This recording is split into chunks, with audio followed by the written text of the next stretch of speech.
شاید کسی نے تصور بھی نہ کیا ہو کہ اتنے کم عرصے میں چین ایک عالمی طاقت بن کر ابھرے گا اور معاشی اور سیاسی بدحالی کو ترقی اور خوشحالی میں بدل دے گا۔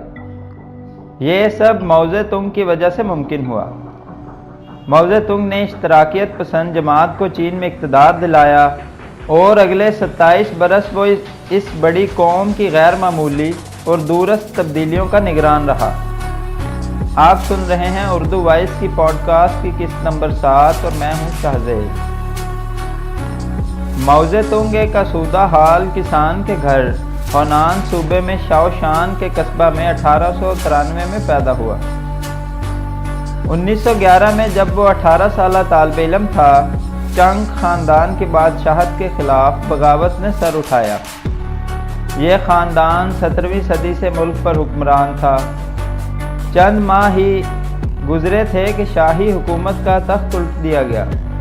چین ایک جمہوری ریاست بن گیا، لیکن بدقسمتی سے انقلابی رہنما ایک مستحکم اور متحد حکومت قائم کرنے کے اہل نہیں تھے۔ انقلاب کے بعد غیر استحکام پذیری اور خانہ جنگی کا ایک طویل دور شروع ہوا جو 1949 تک جاری رہا۔ نوجوانی میں ماؤ اپنے سیاسی نظریات میں بائیں نقطہ نظر کی طرف جھکاؤ رکھتا تھا۔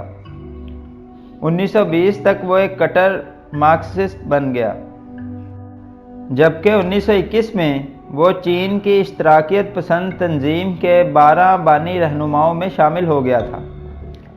تاہم وہ آہستگی کے ساتھ تنظیم کی سربراہی کی طرف بڑھتا رہا۔ 1935 میں کہیں جا کر وہ تنظیم کا سربراہ بن گیا۔ اس دوران چین کی اشتراکی جماعت اقتدار کے لیے آہستگی سے طویل جدوجہد میں مصروف رہی۔ 1927 اور 1934 میں جماعت کو بڑے نقصانات کا سامنا کرنا پڑا، تاہم اس نے خود کو فنا ہونے سے بچا لیا۔ 1935 کے بعد ماؤ کی قیادت میں جماعت کی طاقت میں بتدریج اضافہ ہوا اور 1947 تک یہ قومیت پسند حکومت کے خلاف، جس کا سربراہ چیانگ کائی شیک تھا، ایک مکمل جنگ لڑنے کے لیے تیار تھی۔ 1949 میں ان کی فوجوں نے فتح حاصل کی اور اشتراکیت پسندوں نے چین کے اقتدار پر قبضہ کر لیا۔ جماعت کے سربراہ کی حیثیت سے ماؤ زیدونگ کو چین کی قیادت سونپی گئی۔ چین 38 سالہ جنگ سے کٹ تھک چکا تھا۔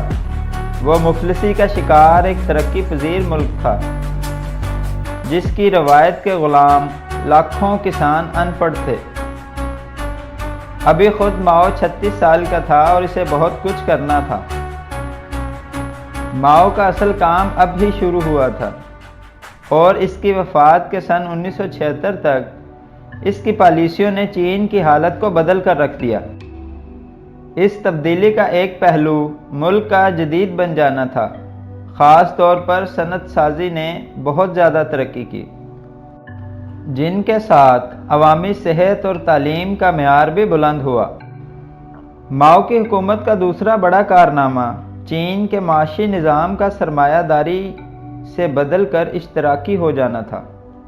ماؤ کی وفات کے چند سال بعد اس کے جانشین تنگ زیاؤ ینگ نے چین میں کھلی منڈی کی معاشیات کے متعدد اصولوں کو ملک میں متعارف کروانا شروع کر دیا۔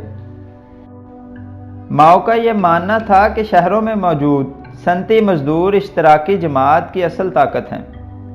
یہ خیال مارکس کے نظریات کے عین مطابق ہے۔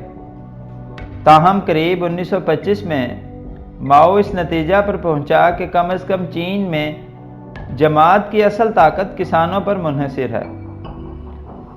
اس خیال کے مطابق اس نے مختلف اقدامات کیے۔ قومیت پسندوں کے خلاف اپنی طویل جدوجہد کے دوران ماؤ کی طاقت کی بنیاد مضافات کے کسان ہی رہے۔ اسی خیال کو اس نے اپنے اقتدار کے دور میں بھی اپنا رہنما بنایا۔ مثال کے طور پر روس میں سٹالن نے صنعتی ترقی پر زور دیا۔ ماؤ کی توجہ عمومی طور پر زرعی اور دیہاتی اصلاح کی طرف مبذول رہی۔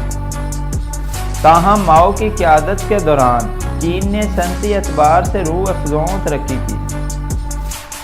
سیاسی اعتبار سے ماؤ ایک مکمل مطلق العنان نظام اختیار کیا۔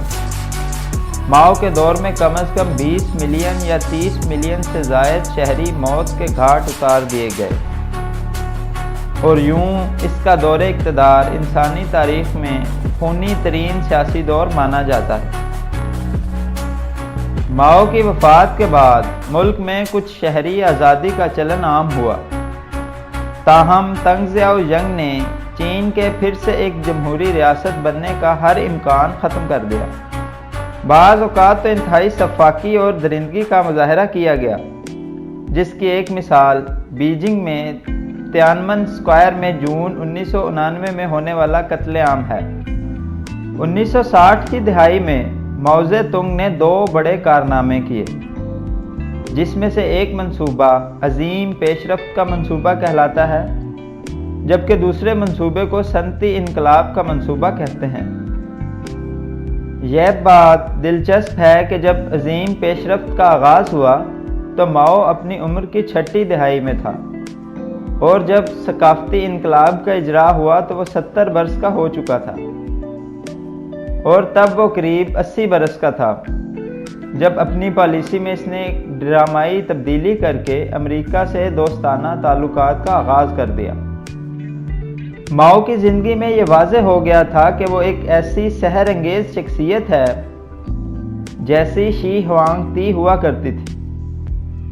دونوں چینی تھے اور دونوں نے اپنے ملک میں انقلابی تبدیلیاں متعارف کی تھیں، تاہم چین پر شی ہوانگ تی کے اثرات قریب 22 صدیوں تک باقی رہے، جبکہ ماؤ کے اثرات تھوڑے ہی عرصے میں مانند پڑنا شروع ہو گئے۔ ناظرین، یہ تھی ہماری آج کی پوڈ کاسٹ۔ اگر آپ کو ویڈیو اچھی لگے تو اسے لائک کریں اور کمنٹ سیکشن میں اپنی رائے کا اظہار ضرور کریں، اور ہمارے اردو وائس کے اس منفرد چینل کو سبسکرائب کریں۔